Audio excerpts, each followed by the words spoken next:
In the heart of Gilneas, destiny was a tale spun by the unyielding spirit and unwavering perseverance of its citizens. Proud, stubborn, and averse to seeking help from beyond their borders, the Gilneans stood as a unique breed among humans. Approach them, and you'd sense a distinct wariness in their gaze, not born of distrust, but rather a defiance that seemed directed not at any specific entity, but at the vast world itself. It was a gaze that spoke of resilience and a determination to carve their path in a world that often required a stand of independence. Now, what happened to the kingdom over its many years? Let's start from the beginning.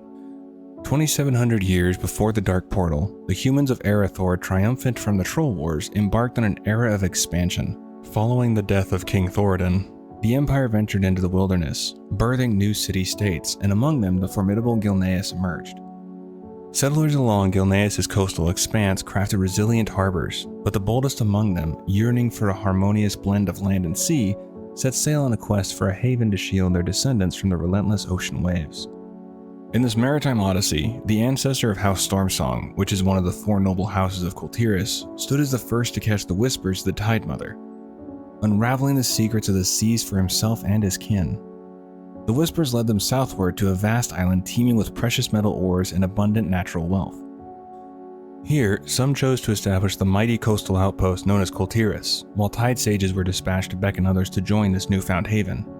Yet on this island of promise, the Gilnean colonists found themselves entangled with the native Vrykul, the Drust. Despite initial attempts at peaceful coexistence, the Drust swiftly escalated hostilities, launching raids at the humans' developing outposts and settlements for generations. The clash between these two forces reached a tipping point, culminating in a decisive conflict that would shape the destiny of both peoples. In the end, the Drust, known as the Thorn Speakers, would join Kultiran society as they never wanted to go to war in the first place, and the Order of Embers was formed in order to fight the Drust that wished for war. Humans ended up dominating the region over time. Gilneas' military evolved into one of Azeroth's mightiest, standing shoulder to shoulder only with Alterac. Together, Gilneas and Alterac orchestrated grand expeditions, forging alliances to fortify Azeroth's borders and extending their reach to the dwarves and gnomes of Khazmodan. As Strahm's influence dimmed, the power of Gilneas and fellow city-states ascended, shaping distinctive customs and beliefs. What were once modest trading posts and cities blossomed into independent city-states, gradually becoming more distant and self-contained over generations. A significant turning point arrived 1,200 years before the Dark Portal, unraveling the Empire into independent kingdoms. Faced with the naval dominance of Kultiris, Gilneas recalibrated its focus. Instead of maritime pursuits, it directed efforts towards strengthening its land-based armies and enhancing trade prowess. 75 years before the First War, Stormwind sought aid during the Null War, but Gilneas, among others, declined, viewing Stormwind as self-sufficient. Now under King Archibald Greymane's rule, who is Gen's father, Gilneas entered its industrial age, transforming into a potent middle power, capable of standing shoulder to shoulder with Kultiris and Stromgarde. Gen Greymane, inheriting the throne, continued his father's legacy, steering Gilneas towards progress. In the aftermath of the First War and the devastating fall of Stormwind, which saw the assassination of King Lane Wrynn, a beacon of hope emerged in the form of the Council of Seven Nations. Conceived by Sir Anduin Lothar and King Tyrannus Menethil II, the council aimed to rally the kingdom against the looming threat of the Orcish horde. However, convincing Gilneas and Alterac proved to be a formidable challenge, thanks to the deceptive antics of Deathwing. Disguised as a human noble named Davil Prestor, Deathwing sowed seeds of doubt in Lordaeron, spinning tales that dismissed the Orc threat as mere fabrications. These stories gained traction, overshadowing Stormwind's desperate pleas for aid. King Gen Greymane and King Aiden Paranold of Gilneas and Alterac respectively remained skeptical, harboring suspicions that there was more to the situation than met the eye. Even when refugees from the Orc-conquered Khazmodan, including gnomes and dwarves, sought refuge, the resistant kings held firm. Fearing a loss of regional power through alliance, they staunchly resisted calls for unity, causing a rift in the council. Tensions escalated to the point where Gilneas and Alterac contemplated abandoning the alliance altogether. In this precarious situation, a turning point arrived with the entrance of Turalyon, a revered priest from Lordaeron. Turalyon took Varian by his side and told people to put aside their differences and realize that they had the chance to prevent cities from burning and prevent more children from becoming orphans like Prince Varian, if they survived at all. Noting that the orcs were not merciful people, he argued that the kingdom stood at a crossroads. If they failed to unite and stand against the orcs, history would remember humanity as a people too proud to stand together and fight for what needed to be done. A people who had a chance to save Azeroth but instead threw it all away over politics and illusions of power. His impassioned and charismatic plea for unity resonated with even the most doubtful members of the Assembly. His words bridged the divides, and the Council unanimously voted to establish the Alliance of Lordaeron, uniting all the human kingdoms against a common foe. As the Second War loomed, Gilneas had firmly etched his place on Lordaeron's political canvas. King Gen Greymane, confident in Gilneas' strength, wasn't an ardent supporter of the Alliance. Convinced his own armies could handle any threat, he dispatched a token force to maintain trade relations with other kingdoms. In a bid for leadership, Greymane proposed himself as the supreme commander of the Alliance, citing Gilneas' vulnerable southern position. He argued that if the Horde wasn't repelled, his kingdom would be the first to fall. When the war erupted, Greymane held his armies in reserve until the enemy breached his borders. Only then did he engage in combat against the Orcs, with some Gilnean soldiers joining Anduin Lothar's forces in Hillsbrad and the hinterlands. Following the Horde's defeat, Turalnian spearheaded Eastern Kingdom's reconstruction, uniting rulers to pool resources. However, Gilneas' alliance euphoria waned. They advocated Orc extermination instead of internment camps, creating friction. Disagreements over funding Netherguard Keep construction deepened the divide, slowly pushing Gilneas away from the Alliance of Lordaeron. The scars of war and conflicting ideals cast shadows over the once united front. Amidst the turmoil of Alterac betraying the Alliance and allowing the Orcish Horde to freely move through Aiden Paranold's kingdom, Isildur Paranold sought refuge in Gilneas, escaping the clutches of Alliance troops as they were occupying Alterac at the time. In a bold move during the Alterac crisis, Greymane attempted to place Isildur on Alterac's throne, aiming to secure a direct stake in the kingdom's welfare and strategic advantages through its mountain passes. I'll talk a little more about this at the end of this section, because I was a bit confused about a couple things, but let's continue. King Greymane's motives didn't escape the watchful eyes of the Kirin and King Tyrannus Menethil II. Greymane's ambitions hinted at expansion dreams. A foothold in Alterac would grant Gilneas access to untapped resources, offering a pretext to send mighty ships across the Great Sea. In the negotiations, Admiral Dalen Proudmoore, fearing a threat to Kultiras' naval sovereignty, opposed Gilnean influence in the region. Despite the political maneuvering, Greymane's bid faltered, leaving him disheartened with the Alliance of Lordaeron. The failed attempt cast shadows over the unity that once bound them, deepening the fractures within the Alliance.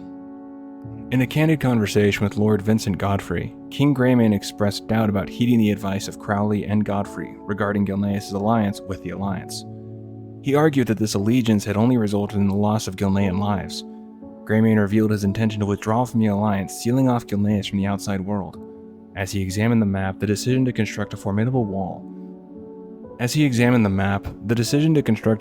wall closing off borders would intersect with the lands of a respected nobleman, Lord Darius Crowley. The mountains on Crowley's lands provided a natural barrier for the wall's construction. The completion of this wall would effectively separate Pyrewood Village and Ambermill from the rest of Gilneas. Greymane was confident that Crowley, despite the impact on his lands, would comprehend the necessity of this decision. Given Gilneas' self-sufficiency and minimal dependency on the Alliance for resources, Greymane made it clear that aiding the other nations held little interest for him.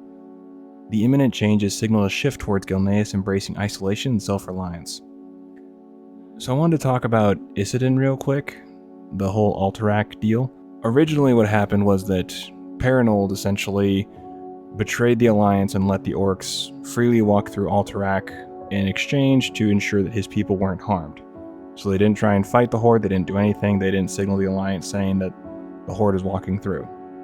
Now, Aiden Paranold was the king at the time, and he approved that, and he was the one who actually sent a letter to Doomhammer, who was war chief at the time, to organize that, and that's what happened. Now, later on, gets found out, and the Alliance isn't very happy, surprising. It does mention that Gen supported Isildur to take control of Alterac, but King Tyrannus was wanting to give it to Lord Prestor, but those plans were later abandoned when Prestor quote-unquote disappeared. And since Prestor was Deathwing, really what happened was Deathwing was defeated in Grim Battle. But I couldn't find anything specifically talking about why Isildur was forced to leave under fear of the martial law, because I didn't see anything specifically saying that he was complacent in his uncle's treachery with helping the Orcs.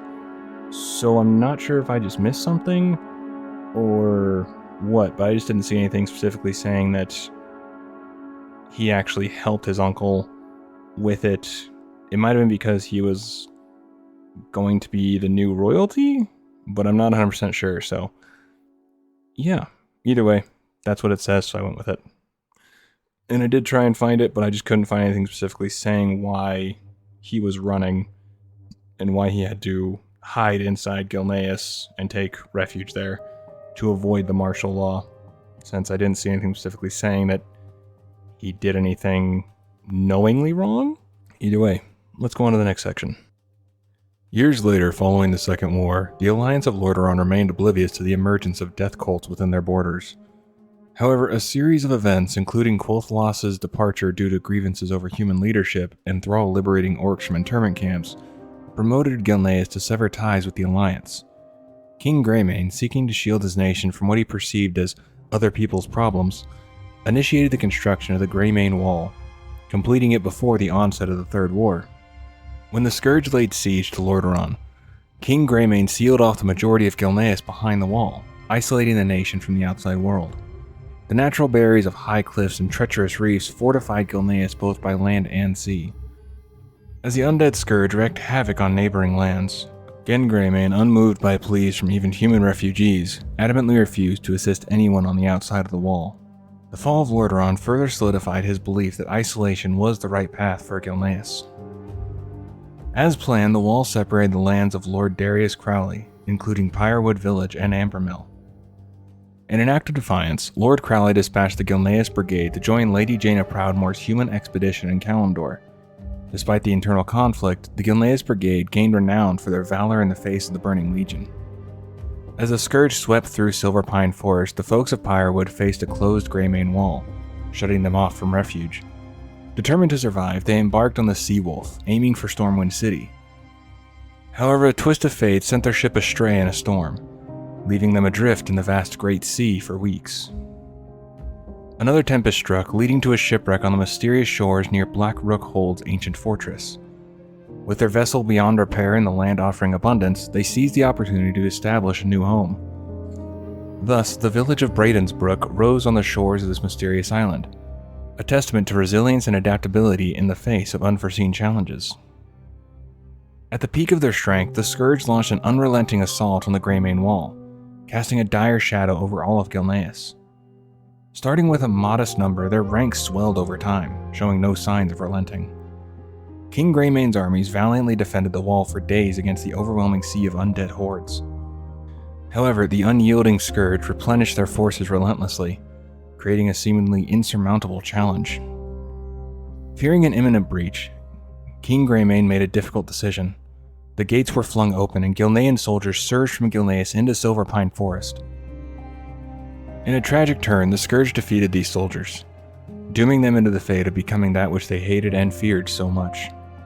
While the Greymane Wall initially held firm, the Gilnean military found itself unable to repel the Scourge solo. The looming threat of the undead completely overwhelming their forces hung heavily in the air, as the balance tipped precariously toward a chilling inevitability. In a desperate bid to repel the seemingly unstoppable Scourge, Greymane turned to his Archmage Erigol for an answer. To Gen's relief, Erugel had an idea. He had heard of a mythical creature called the Worgen.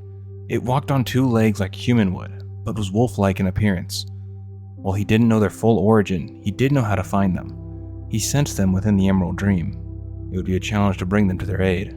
But the real question wasn't could he bring them to Gilneas, it was should he. Greymane was warned of the beast's unruly nature, but he saw no other option and they seemed like his only hope to fight the Scourge that were pounding down his gate. As chaos ensued, the Worgen extended their attacks to other humans in Silverpine Forest. In response, King Greymane recalled his troops and permanently sealed the Greymane Wall's doors. Unfortunately, some retreating soldiers now infected secretly spread the Worgen curse. Over the years, tales of strange attacks and mysterious disappearances multiplied.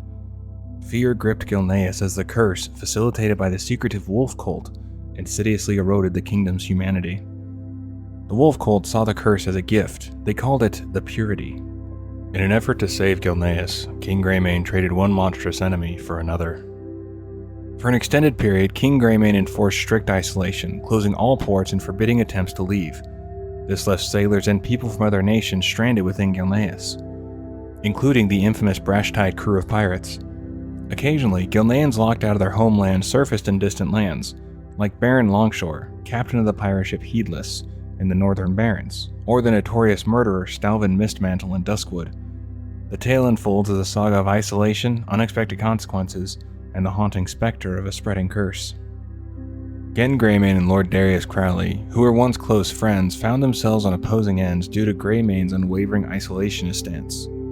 This ideological clash birthed a bitter feud between the factions known as Rebels and Royals. The Northgate Rebellion ignited the spark, with Crowley's rallying disgruntled Gilneans labeled as both terrorists and traitors by Loyalists.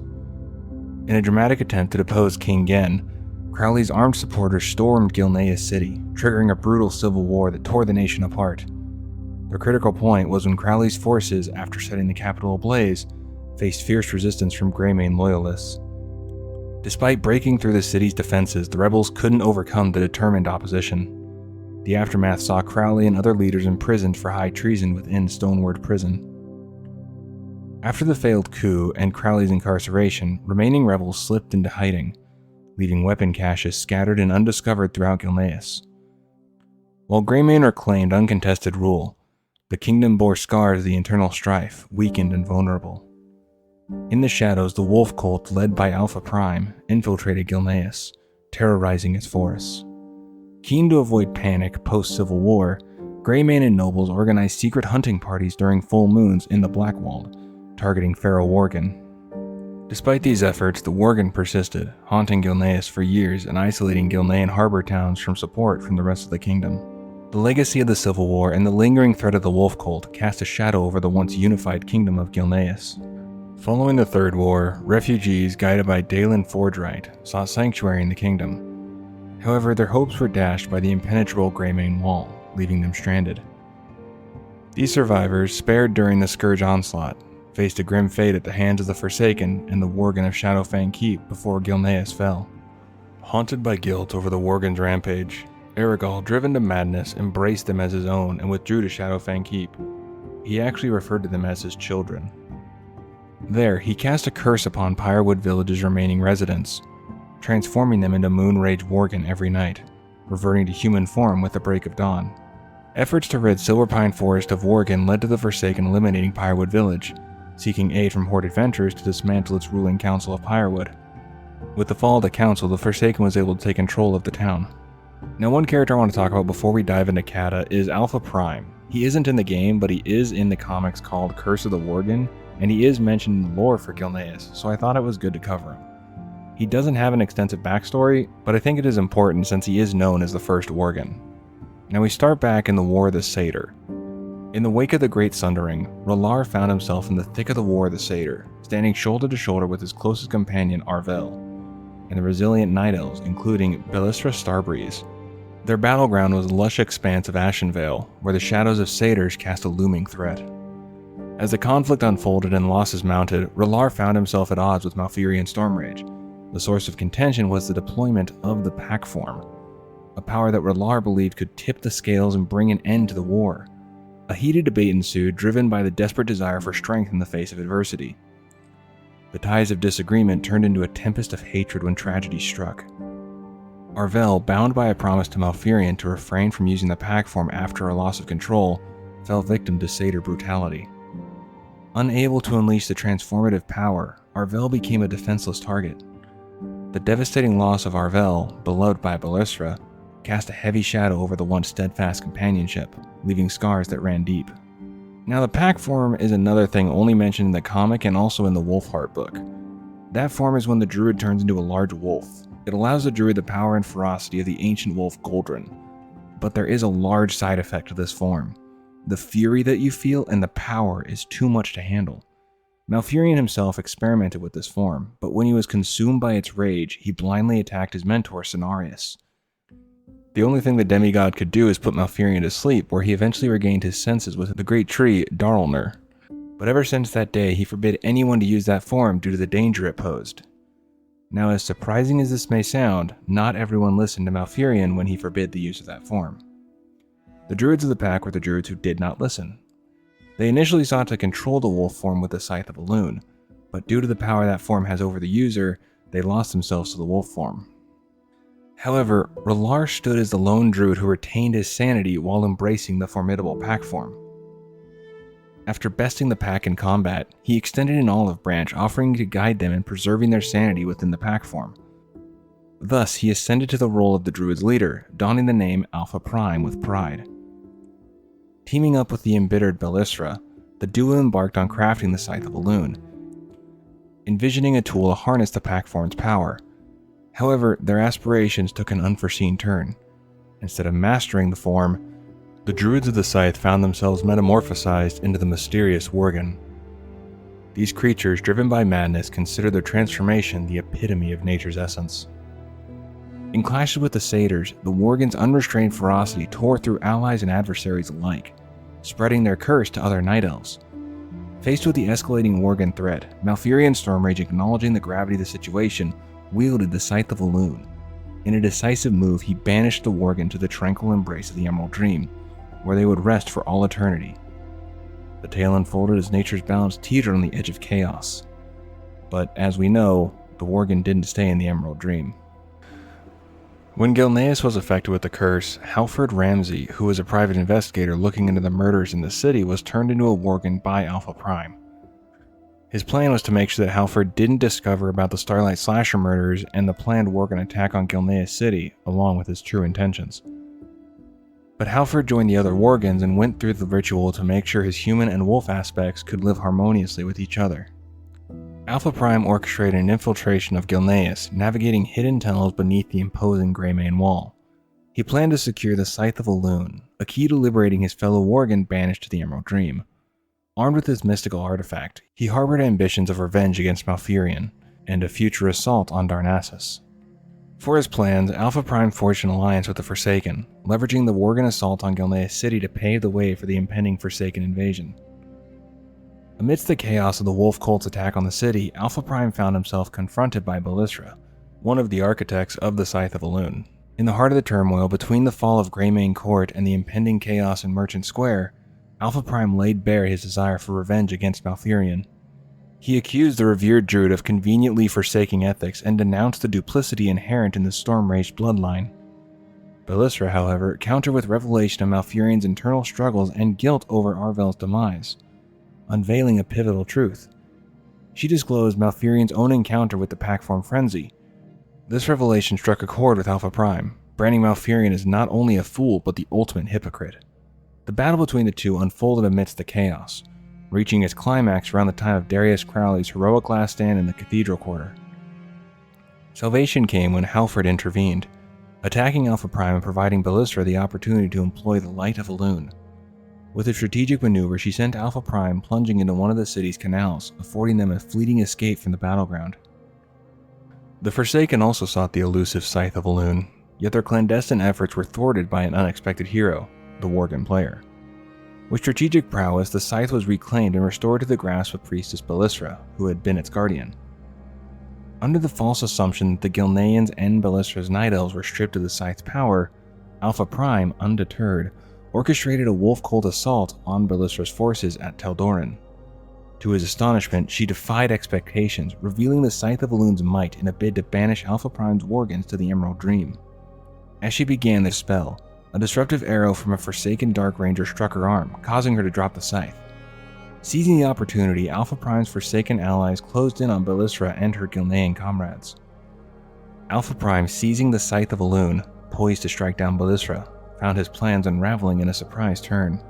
In a spectral spectacle, the ghost of Arvel manifested as a spirit wolf, tearing Alpha Prime apart before he could deliver the fatal blow. Unseen by many within the kingdom, a clandestine war unfolded among the Worgen themselves, a hidden strife between beast and man. Meanwhile, an impending Worgen threat loomed larger as the Forsaken relentlessly pounded at Gilneas' gates. Driven by Garrosh Hellscream's directive to conquer the land for hoard resources and secure ports. Sylvanas Windrunner, under War Chief Hellscream's orders, secretly orchestrated her own plan.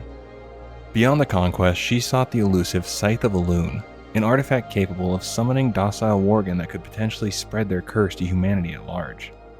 Days preceding the Wolf Cult's assault, King Gen Greymane took action. Concerned about escalating attacks, including the mysterious Starlight Slasher murders, he directed his son, Prince Liam Greymane, to bolster the military presence across Gilneas. When questioned about potentially reallocating troops, Genn adamantly refused, fearing Forsaken exploitation of any perceived weakness in the wall's defenses. To avoid causing panic among civilians, Liam was tasked with attributing the increased military activity to Northgate rebels stirring trouble once again. As the Worgen launched their fateful attack, the capital descended into chaos, locked down in a desperate bid for survival. The Greymane Court, the first bastion, succumbed to the cunning leadership of Alpha Prime, orchestrating the relentless assaults across the city. Notably, the Bloodfang Pack, nursing deep resentment for Gilneas, joined the ranks. Ivar Bloodfang's statements revealed a lingering bitterness over Gilneas abandoning and leaving them to perish beyond the Greymane Wall. After the fall of Merchant Square, King Genn took a decisive step. He ordered the release of Lord Darius Crowley and the Northgate rebels from Stoneward Prison. These former adversaries, shedding the baggage of Civil War grudges, agreed to collaborate. Crowley's forces, armed with hidden artillery stashes, joined Greymane's efforts. As the survivors regrouped at the Greymane Court, Crowley and his men bravely accepted a daunting mission, drawing as many Worgen as possible to the Cathedral Quarter, providing a distraction for the evacuation to Duskhaven. While civilians quietly left the capital, rebels valiantly fought until overwhelmed, succumbing to the Worgen curse in Light Dawn's chapel.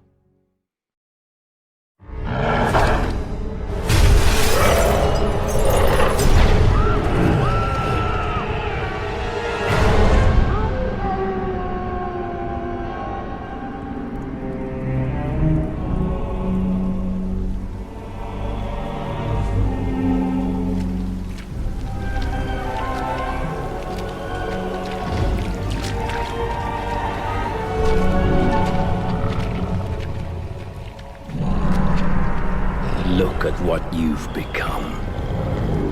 Those cursed beasts. They've left you nothing more than just another wretched mongrel. Do you even remember what you did to your friends? Your kind, haunting the wilds unchecked, until we found you. They've kept you alive because they still believe you can be saved. To which I must ask, is there even a shred of humanity left within you?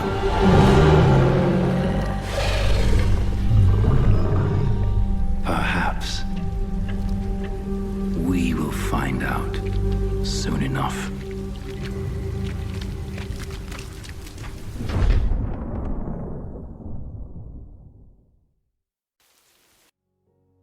In Duskhaven, royal chemist Krenin Darnassus exhibited a remarkable skill, temporarily restoring sanity to captured feral Worgen with his potions.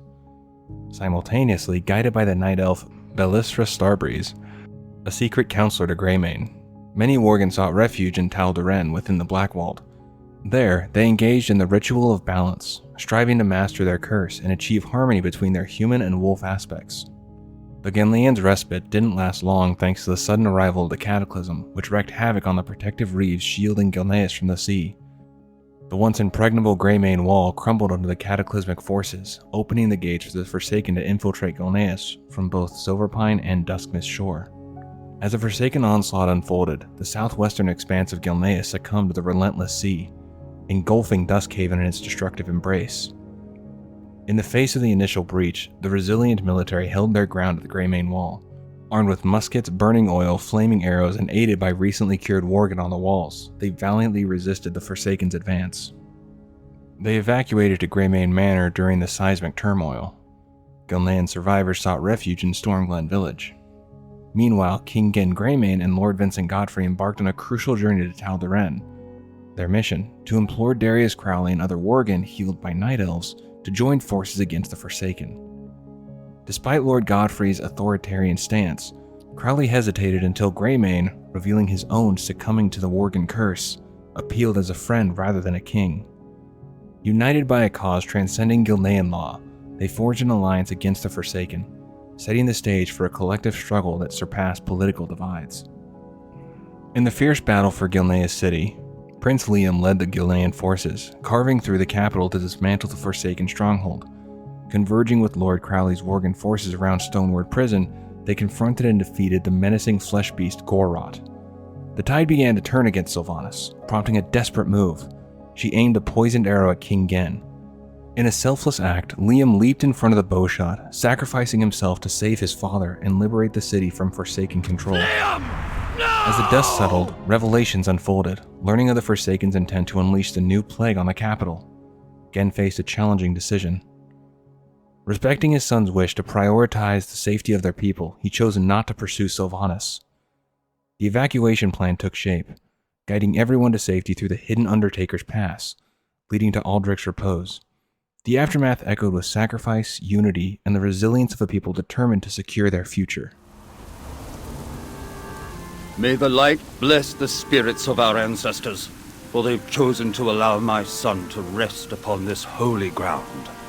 It is here, surrounded by the heroes and patriots of Gilneas, where he belongs. You were a true man of the people, Liam. Unlike any royal I've ever met. We'll make them pay for this. Gilneas will remember your courage forever, Liam. We'll return, Liam. I swear this to you. Upon reaching Kiel Harbor, a glimmer of hope emerged on the horizon. A fleet of Night Elven ships gracefully approached the coast. Once again, the mysterious allies from across the sea had arrived to extend a helping hand to Gen Greymane and his overwhelmed people. True to Ballistra's promise, the Night Elves not only brought ships but also presented an offer of sanctuary in their lands. Despite facing relentless assaults from the Forsaken and their Horde allies, the determined survivors secured the port. Every Gilnean who weathered the storm of adversity boarded the transport ships, while a resilient contingent led by Darius Crowley stayed behind to form the Gilneas Liberation Front. Admiral Nightwind steered the remaining survivors to safety at Rut Theron village in Darnassus. Fueled by the relentless curse and looming Forsaken threat, Gilneas found itself embraced by the Alliance once again. A profound debt of gratitude was owed to the Night Elves, whose intervention played a pivotal role in healing the minds of those ensnared by the Worgen curse. As the civilian populace sought refuge in Teldrassil, the Kaldorei generously granted asylum within the Howling Oak, a symbol grown by Night Elven druids from a seed originating in Gilneas. This oak stood not just as a testament to the hardships endured by the Gilneans since the kingdom's ruin, but also celebrated the remarkable resilience and accomplishments of their people in the face of adversity. After finding refuge in the embrace of Teldrassil's woods, the Gilneans settled into a rustic existence while a secluded clearing awaited those seeking the ritual of balance. The official embrace of Gilneas into the Alliance hung in the balance, contingent on the approval of other Alliance representatives. King Greymane stepped into the limelight during the welcoming banquet in Darnassus, acknowledging the grave error of isolating his kingdom behind walls, a costly mistake.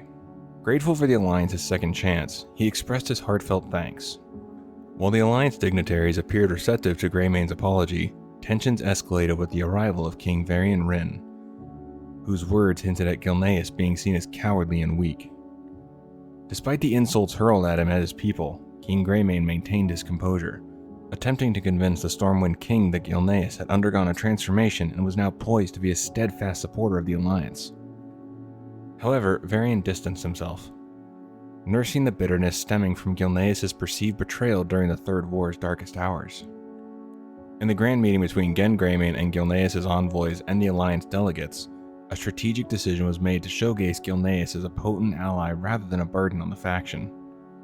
The Gilnean military, standing tall with their king, paraded in synchronized formation, proudly brandishing the banner of Gilneas and playing their anthem. Despite Gilneas facing adversity, they deliberately matched the forces sent by the Stormwind army, capping off their display by orchestrating a transformation into formidable Worgen warriors. While the Alliance acknowledged the strengths and advantages brought by Gilneas, the King of Stormwind remained unyielding. He pointedly expressed his inability to trust or forgive Gilneas, dismissing them as fair-weather friends. This stark stance, despite the recognized benefits, sparked uproar at the summit and ultimately shattered any hope Gilneas harbored of rejoining the Alliance. During this time, and before the final battle in Ashenvale, Varian went through the ritual of balance as well to control his rage. Through those trials, Varian learned that he was Goldrin's champion, and finally got control of his rage to where he would work with Gen and the Gilneans. There is more to it, but I'll cover Varian in his own video in the future, but that's the very short version of it. During the conflict in Ashen Vale, as the Horde, led by Garrosh Hellscream and accompanied by formidable Magnetar, advanced into the region, the Gilnean forces rallied to the aid of King Rin. Together, bolstered by Worgen reinforcements and guided by Varian's leadership, they staged a decisive counterattack that shifted the tide of battle. Under Varian's command, the Alliance successfully repelled the invading army. In the aftermath, recognizing the valuable contribution of the Worgen, Varian advocated for a second Alliance summit. The proposal for the Worgen's induction into the Alliance was put to a vote and officially approved. Addressing the gathered leaders, King Varian acknowledged the rising threats challenging their hard-won peace. With the Worgen standing united with the Alliance, Varian expressed confidence that they would prevail honorably against any challenges that lay ahead. Now aligned with the Alliance, Lord Crowley and his steadfast Worgen warriors of the Gilneas Liberation Front reignited their conflict against the Forsaken, pushing deep into the northern reaches of Silverpine Forest. Their successful seizure of Pyrewood Village served as a strategic foothold, even though Sylvanas' forces later reclaimed it amidst tenacious resistance. Utilizing a gnomish submarine to break the Horde's blockade, the elite 7th Legion spearheaded a sweeping Alliance offensive aimed at retaking all of Lordaeron from the Forsaken, commencing with the liberation of Gilneas. The unified strength of the Alliance, bolstered by Gilnean and newfound Bloodfang Worgen allies, swiftly forced the Forsaken beyond the Greymane Wall. Despite initial success, the Horde regrouped in Silverpine, leading to Lord Crowley's surrender to Sylvanas when she held his daughter hostage, threatening her with a grim fate of undeath. This marked the termination of the Alliance offensive in Silverpine, while the Bloodfang pack extended their influence into the Hillsbrad foothills. Amidst the mass exodus, numerous Gilnean refugees sought refuge in the Blasted Lands, inspired by the dream of an idealistic druid named Marl Wormthorn. Upon their arrival, Wormthorn envisioned the healing of the tainted scar, attempting to restore it by birthing the great tree Maldraz through his druidic powers. Initially successful, the rejuvenated forest allowed the refugees to establish Surwick. However, this act also attracted the attention of lingering demons within the scar, seizing the opportunity to corrupt both the great tree and the Gilnean druid. The result was the birth of the malevolent tainted tree. At some point, a sizable fleet of Gilnean ships set sail for Surwick, carrying only civilians. Unfortunately, after a few days, a mysterious storm caused some ships to return to the shattered shore, revealing their unknown demise and the haunting presence of their drowned occupants along the coast. Now we move over to Kalimdor, where the Talon Branch pack found solace in Felwood, where they embarked on a journey to comprehend the intricacies of nature and maintain its delicate equilibrium. Their purpose extended beyond mere survival. They sought a new existence in this accursed land. Led by Den Mother Ulrika, the pack comprised Worgen with a lineage dating back to Valinda Starsong's initial summoning of the Worgen through the Scythe of Elune, making them Night Elven Worgen. Alongside them were Gilneans who endured the collapse of their kingdom. Together, they established Talon Branch Glade as their operational hub, with a dual mission to mend the corrupted forest and confront the demonic forces of the Burning Legion, all while thwarting the Goblin Lumber operations orchestrated by the Bilgewater Cartel in the region. Simultaneously, a contingent of Gilneans under the leadership of Oliver Harris embarked on a journey to Raven Hill and Duskwood. Setting up camp, their focus shifted to devising a cure to aid the countless mindless Worgen wreaking havoc in the area. Atop Mount Hyjal, certain Gilnean Worgen fell victim to the corrupting clutches of the Twilight's Hammer, becoming enslaved as mindless beasts under their influence. While others aligned themselves with the noble cause of the Cenarian Circle, they embraced their role as guardians, taking on the responsibility of safeguarding Goldrin's sacred shrine. At some point, a black draconoid disguised as Lord Hiram Creed cunningly manipulated a group of Gilnean humans and Worgen known as the Black Howl. Acting in secrecy, Creed infused them with his draconic blood, enhancing their strength while unknowingly subjugating them to a gradual transformation into his unwilling minions. Rathian, on a mission to eradicate corrupted black dragons across Azeroth, dispatched a rogue champion to eliminate Creed. The demise of Creed marked a turning point, prompting both the Horde and Alliance to withdraw from Gilneas' mainland for reasons shrouded in mystery.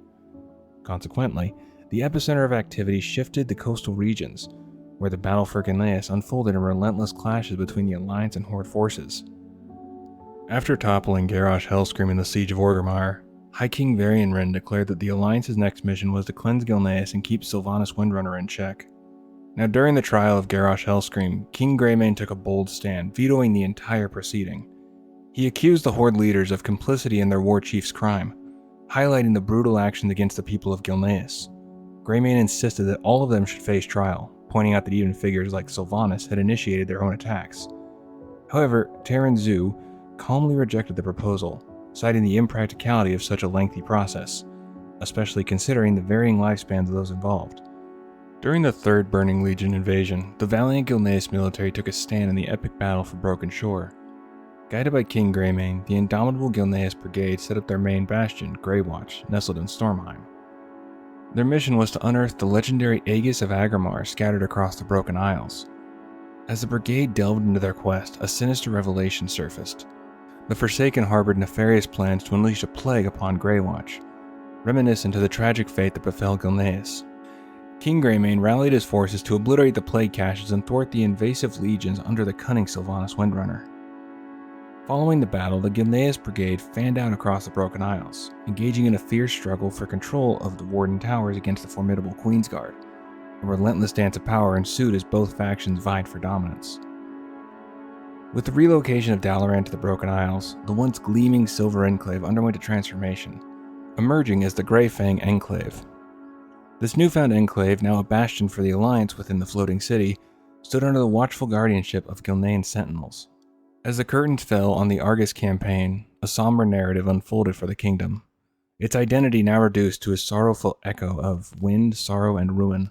Gen Greymane, bearing witness to the aftermath, shared with Anduin the tragic tales of Gilneas and Stromgarde succumbing to the relentless grip of decay.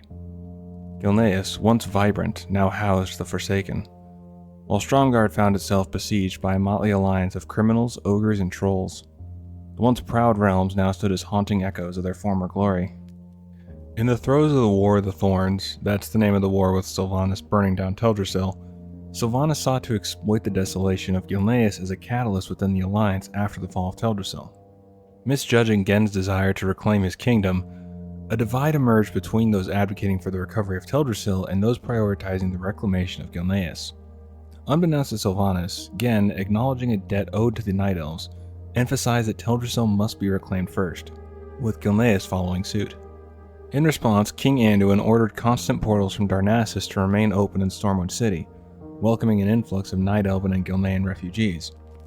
Queen Mia Greymane, a respected figure, played a crucial role in organizing the Gilnean evacuation from the Howling Oak to Stormwind City.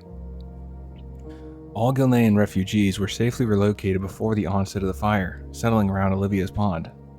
As the Fourth War commenced, Gilneas actively participated in the battle for Lordaeron. The Bloodfang Pact securing Fenris Isle forced the Forsaken to reallocate their forces for evacuation across the lake after defeating Deathstalker Hayward. Simultaneously, Darius Crowley led an offensive into Hillsbrad Foothills, preparing an army to counter an imminent Forsaken attack on Gilneas. The 7th Legion under Captain Tobias Zarin besieged Shadowfang Keep, aiming to thwart Forsaken Apothecary's plans of unleashing a bioweapon upon Gilneas. The Horde, eyeing Stromgarde as a strategic launching point, maneuvered towards the Arathi Highlands, seeking control of Stromgarde to impede full alliance dominance over the Eastern Kingdoms. Now, in the aftermath of Stormwind's refusal to aid Darkshore, Gilneas chose to support the Keldarai instead. King Greymane dispatched a formidable force led by Lorna Crowley and Princess Tess Greymane as part of the Army of the Black Moon. This gesture aimed not only to stand by their Night Elf allies, but also to repay them for their unwavering support to Gilneas. During the Battle of Dazar Alor, King Greymane led his Gilnean soldiers against Orc Grunts and Zandalari allies at the port of Zandalar. Gen, alongside Master Matthias Shaw, spearheaded the strike team against King Rastakhan. Subsequently, during the battle at the Gates of Orgrimmar, High King Anduin Wren entrusted Gen and his troops with the mission to flank the Orcish city, leading to the successful capture of the Western Gate. In another development, the Night Elves of the Temple of Elune in Val Shara forged active trade connections with the neighboring Gilnean village of Bradensbrook. This exchange facilitated the shipment of supplies between the two communities via ships. In the aftermath of the Forsaken reclaiming the ruins of Lordaeron, Calia Menethil, a member of the Desolate Council, assured Alliance heroes that her foremost proposal to the Council would involve the withdrawal of their forces from Gilneas. King Greymane returned to Stormwind City, proclaiming the moment had arrived to reclaim Gilneas. However, during their absence, the Scarlet Crusaders, under the leadership of Inquisitor Fairbell, took control of the capital. transforming it into their stronghold after a defeat in Silverpine Forest against the Forsaken. Princess Tess Greymane, entrusted with command from Kiel Harbor, orchestrated the efforts of Gilnean troops and their allies from the 7th Legion, despite resistance from the king. Tess sought support from unconventional sources such as Lillian Voss and Callia Menethil from the Desolate Council. They are here to help us retake Gilneas, Father. They are the reason we were driven out. Have you forgotten? Again, it's Callia Menethil, not some mindless scourge. Let her speak. The Forsaken know the Scarlet Crusade better than anyone, King Greymane. You have little reason to trust us, but I give you my word. As a Menethil, we only wish to return what rightfully belongs to you. Tess, every time I look at them, I see your brother's face. I can't.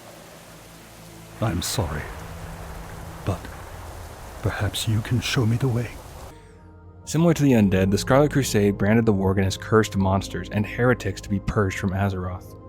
They received orders to exterminate all Worgen on sight, even resorting to exhuming bodies in Aldrich's Repose to incinerate their bones and cleanse them in the light. This horrific act had to be stopped by any means necessary. The Scarlet Crusade wasn't going to get away with defiling the sacrifice of Gilneans made in their homeland. They had to be left to rest. While the Forsaken created a diversion, the Allied forces utilized Undertaker's pass to infiltrate the capital. After eliminating the most experienced Crusade forces, Tess swung open the gates of Greymane Court. Battles erupted across the capital, with the most intense clashes occurring in the Cathedral Quarter, where Gilneas confronted formidable zealots and their leader. The pivotal moment came with the defeat of Inquisitor Farabelle in Lightstone Cathedral. Gilneas was reclaimed by its people, and true to their word, the Forsaken withdrew. In the aftermath, King Gen engaged in a profound conversation with Princess Tess.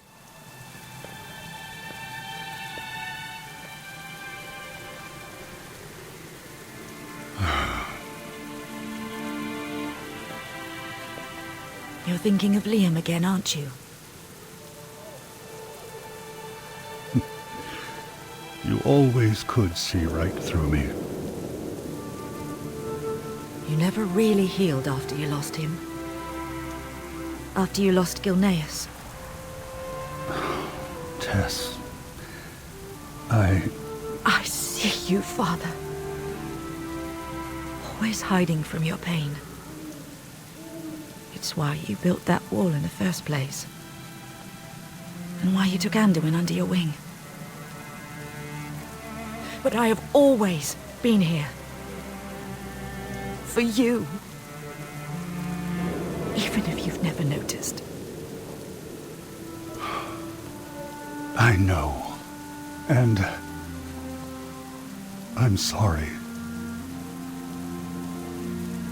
The world is changing, Tess. And as much as I try, I find it hard to change with it. But you have proven yourself 1,000 times over, my girl.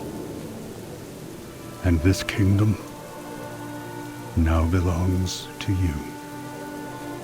Father, You have always been what makes Gilneas truly special to me. And I should have told you that. Every day.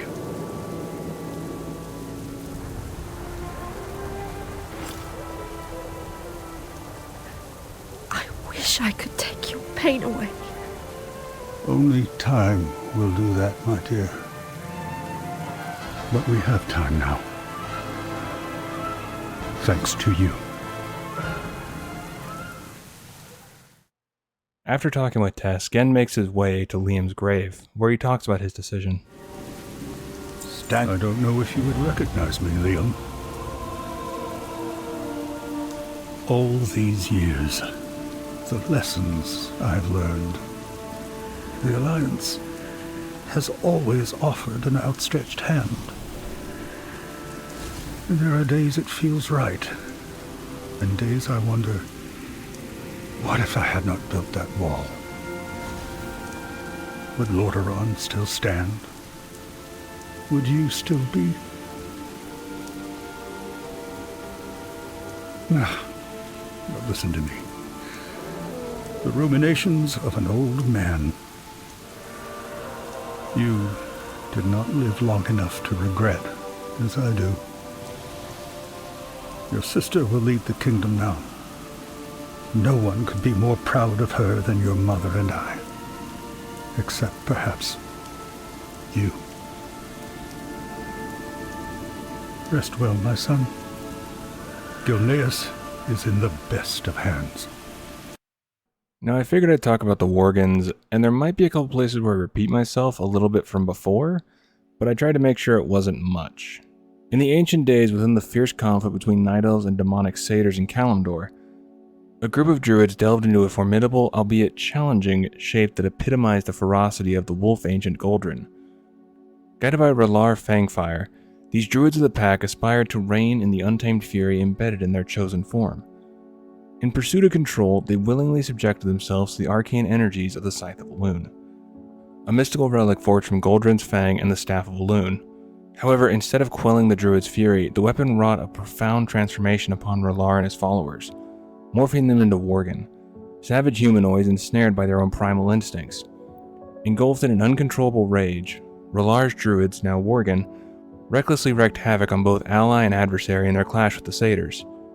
Night Elves wounded by these unruly creatures fell prey to a relentless curse, compelling them to transform into Worgen themselves. Striving to halt the rampant spread of the affliction, Archdruid Malfurion Stormrage sorrowfully banished the Worgen into the Emerald Dream, where they would slumber peacefully for all eternity. Throughout the passing years, the Scythe of Elune found refuge in Ashenvale, fading into obscurity along with the Druids of the Scythe, the original Worgen. Their existence became a mere whisper in the books of history, with Fandral Staghelm's journal serving as the lone remnant of their forgotten tale. Before their resurgence, the Wolfmen lingered in human folklore as Worgen, existing only in hushed tales and fanciful stories of old. Farmers would regale their children with myths of these beastly wolfmen prowling the fields and marshes beyond the village confines. In his scholarly pursuits, the mage Yor glimpsed the Worgen in a realm he described as a nightmarish abyss.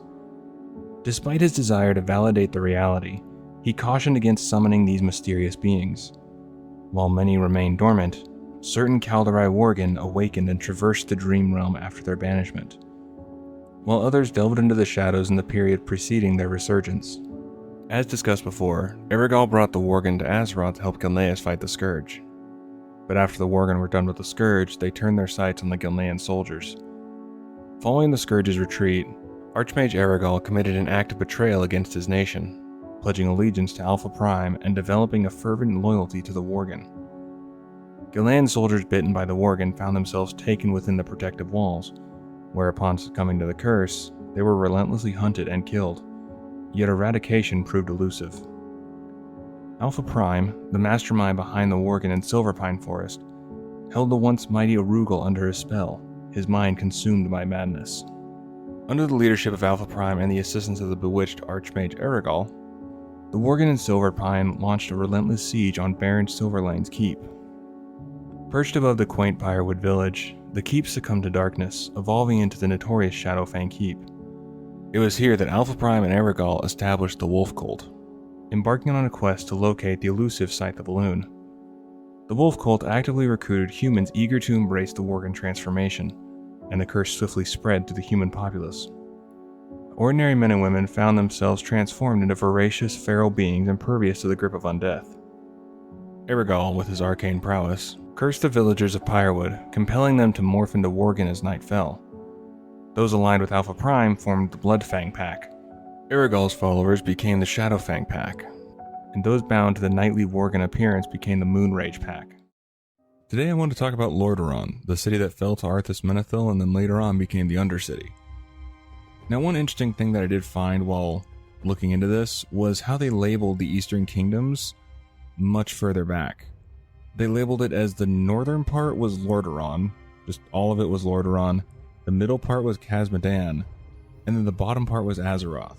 So I thought that was kind of interesting. I don't know when they decided to change the southern part from Azeroth just naming the entire planet Azeroth, but either way, I thought it was interesting to know, and I thought you may want to know too. Let's get into it. In the ancient halls of Ulduar, the Titanic Watcher known as Loken fell prey to corruption. Tyr, another Titan Watcher, along with his allies, fled with the Discs of Norgannon to uncover the depth of Loken's treachery, making their escape to the south. It is worth noting that at this point in the story, Kalimdor was one big landmass, so it hasn't been separated by the Sundering yet until later on at the end of the War of the Ancients. Upon realizing the theft, Loken unleashed a horde of monstrous creatures in pursuit of Tyr's party. The Cathraxi generals Zakaj and Cathix were determined to ensure that Tyr didn't succeed. The conflict culminated in the death of Tyr and Zakaj, while the injured Cathix retreated to the west. The battleground was henceforth known as Tyr's Fall, or Tyrus Fall in the Vrykul language. Tyr and his adversary were buried where they fell, with Tyr's enormous silver hand marking his grave as a tribute to his heroic sacrifice. Now, I did try to actually find Tyr's hand in the game, but I couldn't locate it. I looked online just to see if I was just being stupid. But from what I read, Galakron had eaten it in the battle with the Aspects and Tyr fighting Galakron, which is the big giant dragon in the past. But after that, I think someone had it, but I don't think it's actually in-game. If it is, I'm not sure where it's at. So maybe you'll stumble upon it one day. Or maybe they might add it in the future. But either way, just thought I'd let you know. The peaceful Vrykul who had accompanied the Keepers chose to honor Tyr further by settling near the battlefield and safeguarding the tomb of Tyr. Their allies respected this decision, while the other Watchers and their creations continued their journey south. As the years passed, Tyr's Fall became a legendary place among the Vrykul of northern Kalimdor.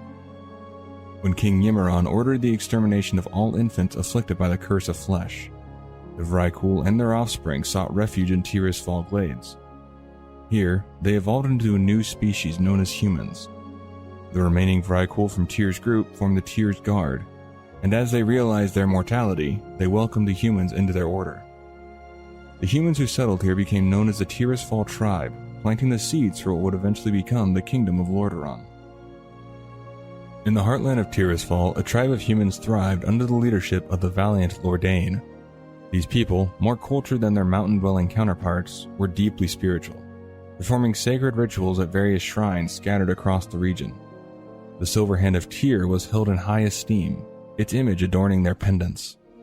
This tribe was the only force capable of thwarting Thoradin's ambition of uniting humanity. Unlike the Alteraci, the Tyr's Fall humans were not easily swayed by brute force. To earn their allegiance, Thoradin had to respect and adopt their religious customs. The would-be king and his guards journeyed to Tyr's Fall sacred sites, partaking in their rituals, including the wearing of the silver hand pendant. At the journey's end, Thoradin met with Lordaeron, the tribe's leader. He vowed to embrace the religious practices and propagate them among the Arathi if they joined him. To symbolize this pact, Thoradin drew his own blood with his sword, Stromkar, and mixed it with the soil of Tyr's Fall glades, declaring, "Between our people, let this be the only blood we spill." With this, the Tyr's Fall humans pledged their loyalty to Thoradin, with Lordaeron becoming one of his generals. Lordaeron's sister, Mereldar, was among the first human followers of the Holy Light, which was later adopted by the Arathi, leading to the establishment of the Church of the Holy Light. During the climactic moments of the Troll Wars, as King Thoradin and his forces retreated to Alterac Fortress, the Amani Trolls threatened to outflank and overrun Erethr's armies. To prevent this catastrophe, General Lordaeron and his warriors held the line, sacrificing their lives but securing victory for Erethr and Quel'Thalas. In the aftermath, many of Erethr's soldiers settled in the fertile lands of Tyr's Fall, where they established a stronghold and named it Lordaeron, in honor of Lordaeron. As time passed, rivalries among the kingdoms grew. Before the arrival of the Orcs, the human kingdoms of Lordaeron faced internal strife and political games. During a period of relative peace, villages quarreled, kingdoms spied on each other, and trade flourished with dwarves, gnomes, and high elves. Some nations, like Lordaeron, emerged as regional leaders, meditating disputes and maintaining order with their formidable militaries. Others focused on defending themselves from the age-old rivals. In the throes of the First War, King Lane of Stormwind, in a desperate plea for aid, sent envoys to the neighboring human realms, bearing ominous tales of a strange, formidable race with green skin. Yet his pleas fell on deaf ears, as the tales were dismissed as mere fabrications. Lordaeron, a kingdom known for its benevolence, was expected to lend a hand. However, a cunning ruse by Deathwing, who masqueraded as a noble from Stormwind, led them to believe that the so-called invaders were merely disgruntled citizens in revolt. Consequently, Lordaeron offered nothing more than courteous wishes for Lane's predicament. In the aftermath of the Dark Portal's opening and the conclusion of the First War, the realm of Stormwind succumbed to the onslaught of the Orcish horde, with the dwarven territory of Khazad-dûm soon following suit. Fleeing the devastation, refugees from Stormwind under the guidance of Lord Anduin Lothar sought sanctuary across the sea on the southern shores of the continent of Lordaeron. Here, Lothar and the youthful Turalyon rallied the leaders of the human nations, the displaced dwarves of Ironforge, the gnomes of Gnomeregan, and the noble high elves of Quel'Thalas, to unite in the alliance of Lordaeron. Under the stewardship of King Tyrannus and Lord Lothar, the alliance triumphed in the Second War, driving the horde back to the Dark Portal and obliterating the gateway to the Orcs' homeland. However, Lothar's fall during the assault on Blackrock Spire led to political fractures within the alliance. The primary point of contention was a tax imposed by King Tyrannus to fund the Orc internment camps. Despite Lordaeron's efforts to maintain its central role, several nations withdrew their support from the alliance. Only Stormwind remained steadfast in its commitment to the alliance, though the geographical distance between Stormwind and Lordaeron rendered their alliance somewhat symbolic. After the war, many Stormwind refugees chose to remain in Lordaeron. Following the Second War, Lordaeron established a military outpost along the fringes of the Alterac Mountains. This outpost was later targeted by the Horde of Draenor in a bid to reclaim the Book of Medivh from the Alteraci. The kingdom subsequently annexed at least part of the Alterac Mountains. As the Third War loomed, Arthas Menethil journeyed through the King's Road towards Strombrad, with the local populace recognizing him as their lord and rallying to Lordaeron's cause. In the wake of prolonged discussions regarding the confinement of the Orcs, a sinister group known as the Cult of the Damned, led by the ominous Kel'Thuzad, surfaced. Concurrently, a plague began to ravage the northern regions of Lordaeron. As the plague spread, it left a trail of destruction, with towns and cities succumbing to the scourge, including the significant locations of Anderhall and Stratholme. Following the cleansing of Stratholme, a group of former paladins, known as Deathlords, replicated this horrific act across numerous cities in Lordaeron. Amidst the turmoil and suffering, even some members of the clergy lost their connection to the Holy Light. The final blow came with the corruption of Prince Arthas Menethil, the heir to the throne of Lordaeron. The capital city fell under his reign of terror, with his captains, Felric and Marwyn, orchestrating the massacre of this atrocity. In a cruel twist of fate, Lordaeron was left in ruins, with refugees fleeing to Khazad-dûm and the southern eastern kingdoms. Many others sought refuge in Kalimdor with Jaina Proudmoore, while remnants of the Lordaeron armies remained behind. The Scourge, led by the now King Arthas, swept across Lordaeron, overpowering the combined forces of neighboring human and dwarven nations, and even the elven kingdoms of Quel'Thalas. A civil war ensued between Arthas' forces, the remaining Dreadlords, and the Free Undead, later known as the Forsaken, led by Sylvanas Windrunner. As Arthas was summoned to Northrend to defeat the Lich King, Windrunner's forces, with the help of the traitorous Dreadlord Varimathras, and the remaining Alliance resistance forces under Grand Marshal Othmar Garithos, claimed victory. However, Sylvanas betrayed her Alliance allies, ordering the slaughter of the remaining resistance forces and claiming the ruined former capital of Lordaeron, now known as the Ruins of Lordaeron, as their own. Some refugees from Lordaeron managed to reach Stormwind City. It is believed by Matthias Shaw and Flynn Fairwind that these refugees, in an attempt to honor their fallen king, buried the crown of Tyrus Menethil II in an unmarked grave at the lighthouse in Stormwind Harbor. In the aftermath of Lordaeron's downfall, the once unified kingdom fragmented into four main factions: the loyal remnants of Lordaeron, the zealous Scarlet Crusade, the undead Forsaken, and the righteous Argent Dawn. The Loyalists, primarily located in southern Lordaeron, held steadfast to their Alliance allegiance. Their key settlements were South Shore, a vital port, and the prosperous Hillsbrad Fields. Despite the looming threats, they found allies in the Stormpike Guard, the magically fortified Dalaran, and the Gilnean towns of Pyrewood Village and Ambermill. However, the curse of the worgen that plagued Pyrewood Village cast a shadow over their alliance. The Wildhammer dwarves of the hinterlands and the high elves of Quel'Danil Lodge also lent their support, while the alliance maintained a foothold in the Plaguelands through Chillwind Camp. The Scarlet Crusade, driven by an intense fear of the undead, held territories scattered across northern Lordaeron. Their paranoia led them to attack almost anyone on sight, making them a formidable force. Their strongholds included the Scarlet Monastery in Tirisfal Glades, Hearthglen in the western Plaguelands, and Tyr's Hand in the eastern Plaguelands. The Argent Dawn, a splinter group from the Scarlet Crusade, held a more balanced approach to the war against the Scourge.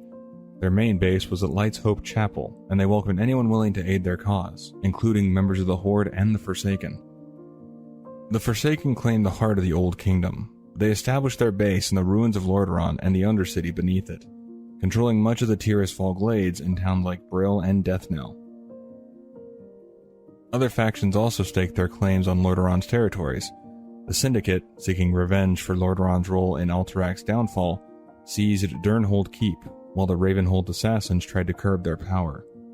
The Undead Scourge, however, remained the dominant force, controlling key areas like Stratholme, Anderhall, and Scholomance.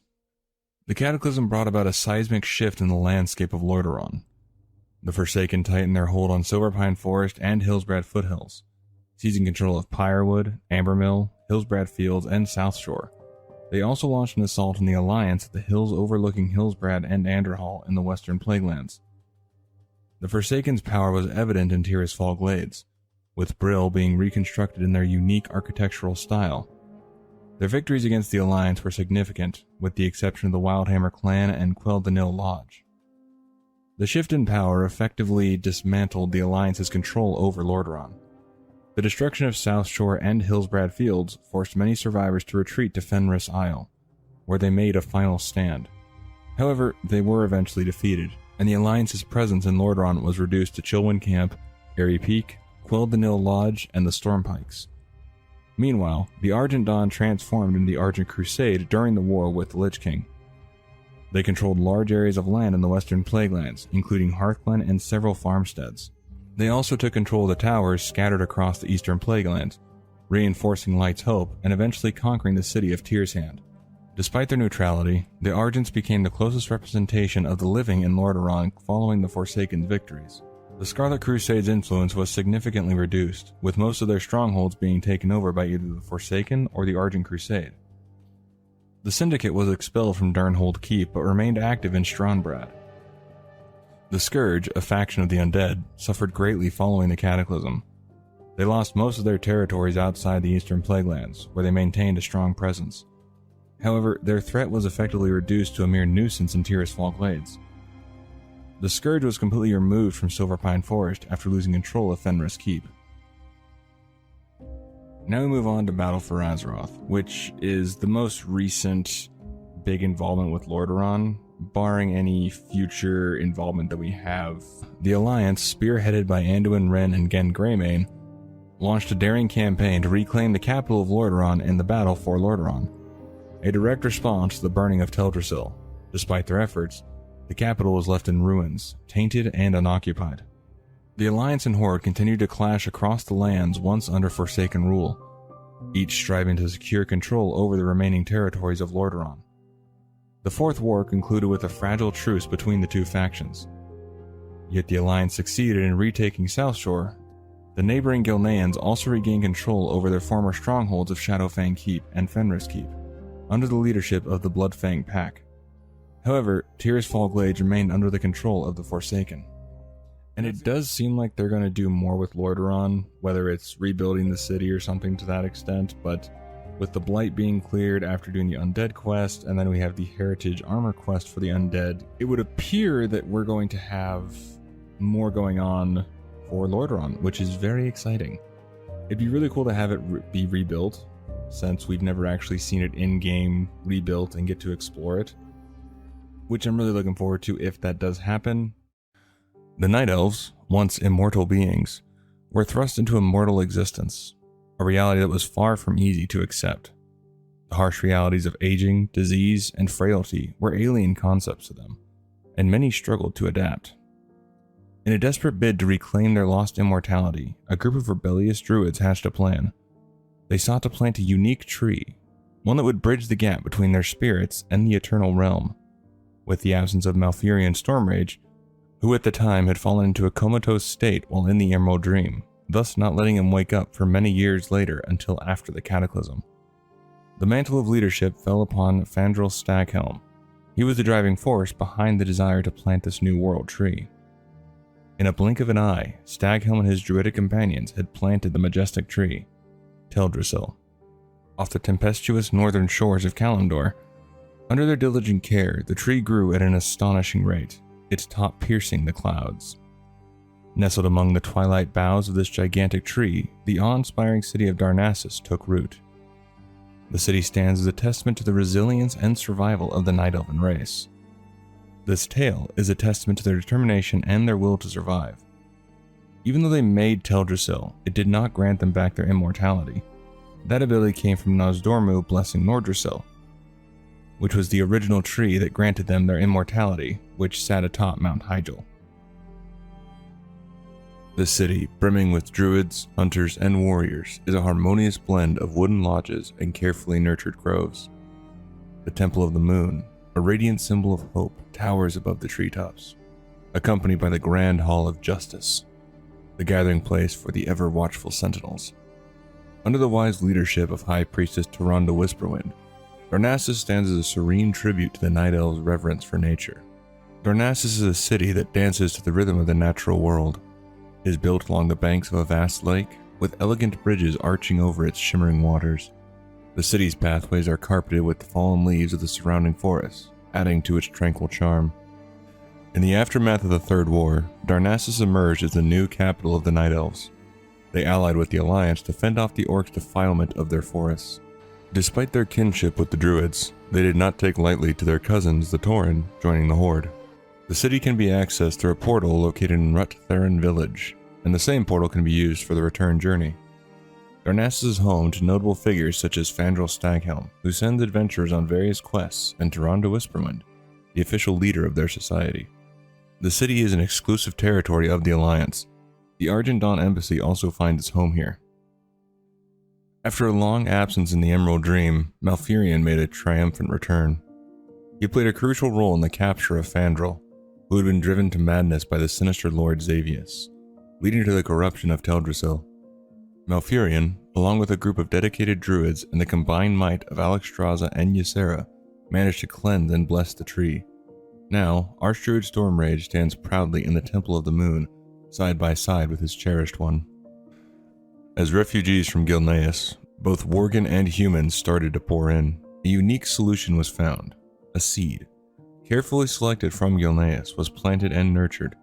The seed grew into the magnificent Howling Oak, providing a sanctuary for these newcomers. Set in the aftermath of the Cataclysm, Tyrande and Malfurion convened a crucial summit near Darnassus. The agenda? To consider the inclusion of the noble Worgen of Gilneas into the Alliance. However, the path to unity was not smooth. King Varian Wrynn of Stormwind held a deep-seated grudge against Genn Greymane, the ruler of Gilneas, for his past actions of isolation. This resentment threatened not just the summit, but the very fabric of the Alliance. But the discord did not end there. Darnassus, once a haven for the immortal Night Elves, was now a place of unease as they grappled with the reality of aging and mortality. The reintroduction of the Highborn, the former elite of Night Elf society, only added fuel to the fire. The Highborn's past misuse of magic, which led to catastrophic consequences, was a wound that many Night Elves found hard to forgive. The discovery of a slain Highborn on the outskirts of Darnassus set off a chain of events. Malfurion and Tyrande, in a bid to prevent further unrest, appointed the skilled and cunning warden, Maiev Shadowsong, to investigate. Maev's brother, Gerard Shadowsong, also returned, bringing his ailing wife in hopes of finding a cure.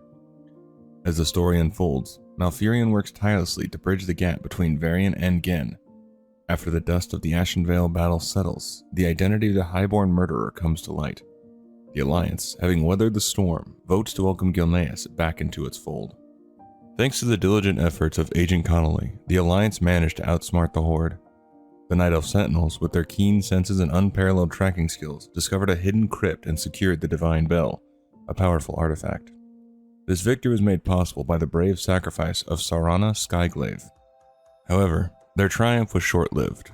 A cunning agent of the Sunreaver, working for the Horde, managed to infiltrate the city under the guise of neutrality granted by the Kirin Tor. He located the bell within the serene Cenarian enclave and whisked it away to Silvermoon using a teleportation spell. Upon learning of the theft, Jaina Proudmoore traced the magical residue left by the teleportation spell to the city's exit. There, she discovered a portal leading to Dalaran. Realizing the gravity of the situation, she knew immediate action was necessary. This marked the beginning of the Purge of Dalaran, which was a civil war within the Kirin Tor that took place as part of the Alliance Horde War on Pandaria. We now approach the most infamous event in Darnassus history, the burning of Teldrassil. Officially known as the War of the Thorns, this monumental event warrants its own dedicated discussion. The climax of this war was marked by Sylvanas' strategic decision to decimate the Night Elves by setting their home ablaze. The resulting loss of life was staggering, and the pain experienced by the surviving Night Elves was profound. Tyranda's anger was palpable and immense. Come then. Show me Elun's wrath. Elune gave me her strength. The wrath is mine alone! This unforgettable scene is likely etched in the memory of any Warcraft enthusiast. For me, Darnassus held a special place as my favorite city, a place I relished returning to and exploring. Although we can revisit it through the Bronze Dragons, the sight of its charred remains is heart-wrenching.